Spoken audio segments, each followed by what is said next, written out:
안녕하세요. 하루 필수 말씀 충전 하필 큐티 조종환입니다. 오늘 함께 나눌 하나님 말씀은 마가복음 7장 24절에서 37절까지 말씀입니다.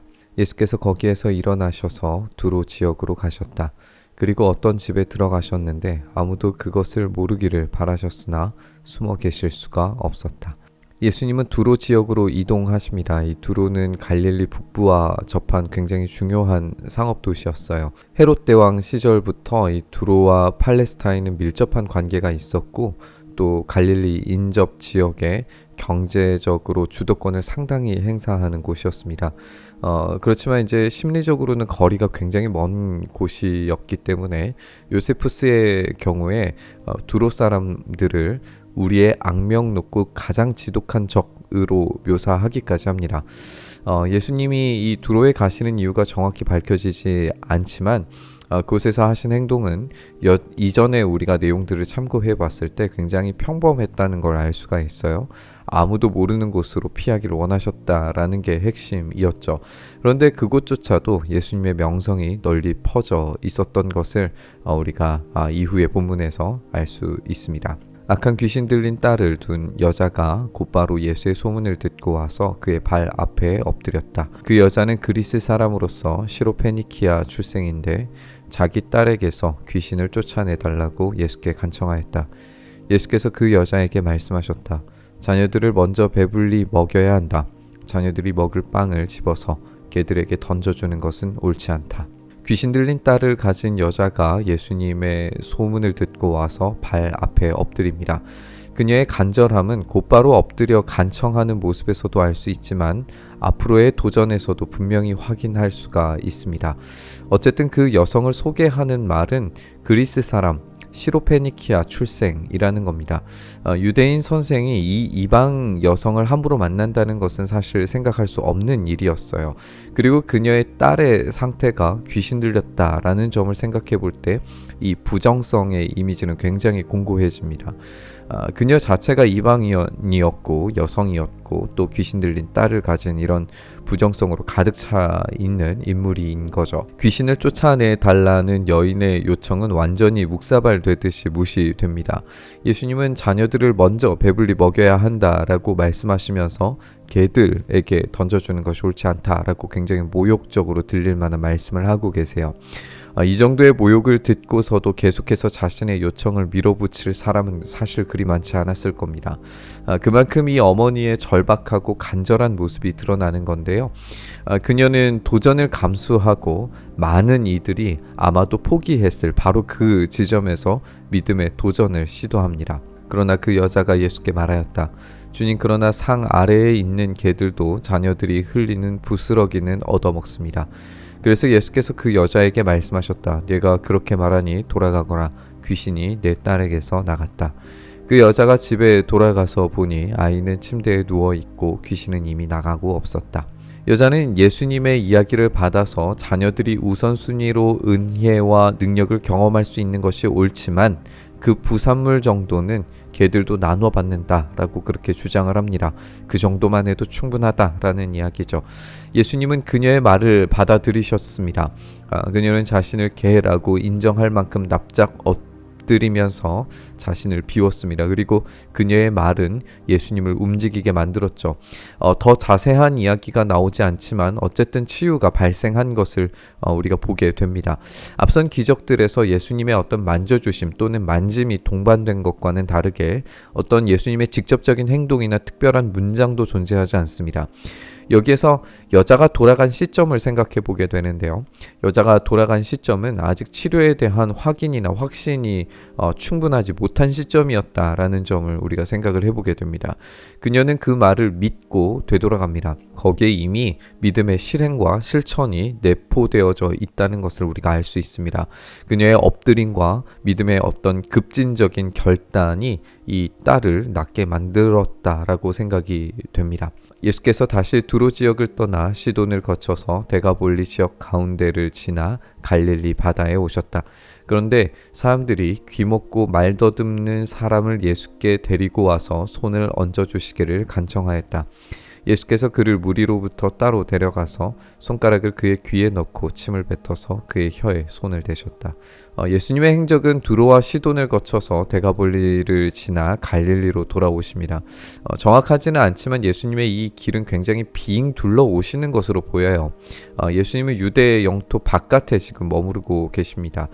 그 이유는 아마도 상반된 두 가지의 태도 때문으로 읽혀지는데, 첫 번째는 왕으로 삼으려고 하는 군중들, 또 두 번째는 예수님에 대한 반대자들인 이 바리새인들과 율법학자들을 피하려고일 겁니다. 어쨌든 예수님은 갈릴리로 돌아오셨고 사람들은 예수께로 귀먹고 말 더듬는 사람을 데리고 옵니다. 이미 이전의 기적들에 의해서 이 유명한 치유자로 예수님은 굉장히 유명해졌을 것이기 때문에 이런 반응이 이상하지는 않습니다. 예수님은 무리와 또 귀먹은 사람을 분리시키기 위해서 따로 데리고 가신다라고 이렇게 되어져 있어요. 그리고 이 환자에게 손가락을 넣으시고 침을 뱉어서 혀에 손을 대십니다.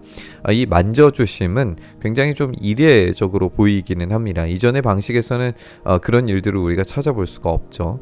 일단 이 침을 뱉고 바르는 것이 현대 시선에는 굉장히 이상하게 보여지고 또 어떻게 한편으로는 부정적으로 보이기도 하는데, 당시의 관점에서는 황제의 침 또는 어떤 마법사의 침이 일종의 효력 있는 치료제로 여겨졌다라는 기록들이 있어요. 어쨌든 이런 행위에 어떤 의미를 부여하는 것은 사실 온당하지 않은 것 같습니다. 이 환자가 따로 떨어져 있고 귀먹고 말 더듬는 사람이기 때문에 그 사람에게 어떤 예수님의 행동을 보여주셨다, 액션을 취하셨다라고 하는 것은 바로 그 사람을 위해서라는 것을 우리가 알 수 있습니다.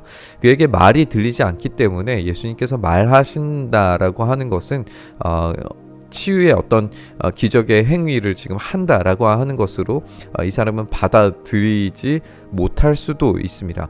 어쨌든 예수님께서 그를 직접 만지시는 다양한 방식으로 인해서 이 위대한 치료자가 이 단 한 사람 자신을 위해서 수고하고 있음을 이 사람은 깊이 경험했을 겁니다. 그리고 하늘을 우러러 보시고서 탄식하시고 그에게 말씀하시기를 에바다 하셨다. 그것은 열리라 는 뜻이다. 그러자 곧 그의 귀가 열리고 혀가 풀려서 말을 똑바로 하였다. 병으로 아파하는 자에게 직접적인 어떤 치료의 만져주심을 행한 것과 상관없이 진짜 치료의 핵심은 예수님의 명령이었다는 것을 우리가 알 수 있죠. 예수님은 탄식하십니다. 깊은 어떤 감정적 표현이 이 치료의 장면에 등장하는 것은 예수님께서 이 질병을 향해서 어떤 마음을 가지고 계시는지를 엿볼 수 있게 만듭니다. 요한복음에서 나사로를 향해서 눈물을 흘리셨던 어떤 깊은 감정적 표현과 마찬가지로 예수님은 이 우주적인 왜곡에 대한 깊은 탄식과 긍휼을 가지고 계십니다. 지금 이 장면에서 예수님께서 이 환자만을 따로 데려가신 것이라면 에바다라는 말을 들은 사람은 이 환자만이 유일합니다. 이 사람은 처음으로 이 말을 들었을 것이고 얼마나 감격스러운 말이었을까 생각이 듭니다.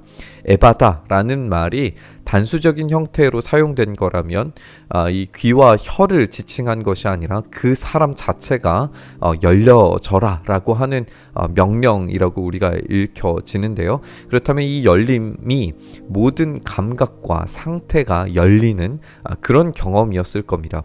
그만큼 이 사람 한 사람을 향한 깊은 만져주심이 지금 일어나고 있는 거죠.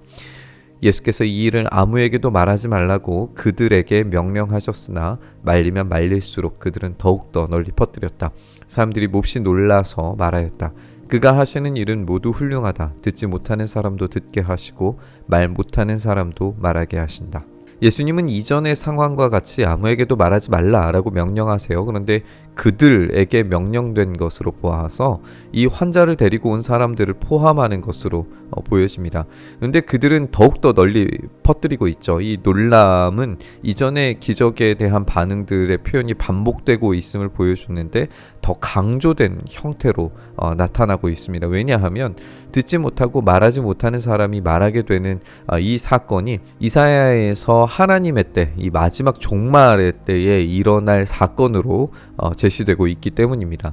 구약의 예언들이 성취되는 현장에 그들이 놓여져 있다라는 그런 감각을 느끼고 있다는 거죠. 이 기적에 대한 다양한 반응들을 우리가 살펴보게 되는데요. 우리가 묵상해보고 싶은 것은 믿음을 가지고 곧바로 자리를 떠나는 이 시로페니키아 여인의 어떤 즉각적인 반응과 또 처음으로 이 열리라 라고 하는 말을 들었을 귀먹고 혀가 굳은 사람의 어떤 감격적인 반응입니다.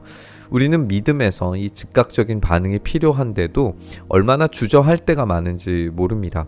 믿음은 나의 어떤 상태와 지위를 생각하지 않게 만들고 주인이신 분께 납작 엎드리고 곧바로 행동하는 그런 순종의 어떤 즉각성만이 필요한데 우리가 그렇지 못하고 주저할 때가 훨씬 더 많다는 점을 생각을 해보게 됩니다.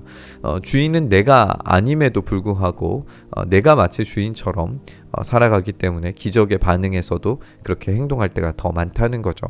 그리고 그 기적을 경험한 사람이 처음 듣게 되었을 그 단어가 그 사람에게 얼마나 핵심적 말이 되었을지를 생각하게 됩니다. 사람들을 말리면 말릴수록 이 열리라 라고 하는 단어가 사람들에게 더 파급력 있게 전달되었을 것을 우리가 생각해 보게 됩니다.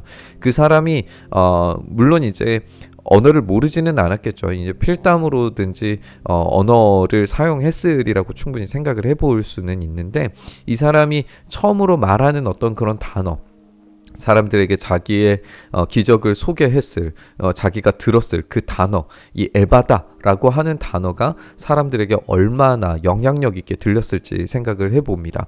이 열리라라고 하는 이 단어의 감격이 처음 듣는 사람 이 병든 사람이나 지금까지 우리가 이 본문을 읽으면서도 굉장한 감동을 주는 것은 이 단어 하나가 이 사람을 규정하는 단어가 되기 때문에 그렇습니다.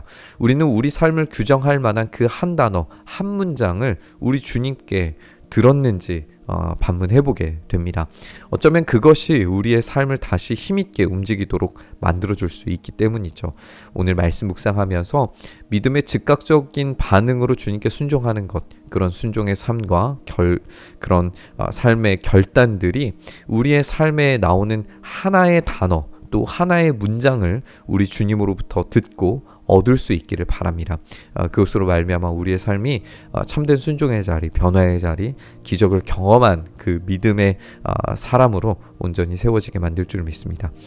이 한 문장 듣기를 바라면서 우리 묵상의 자리로 나아가시죠.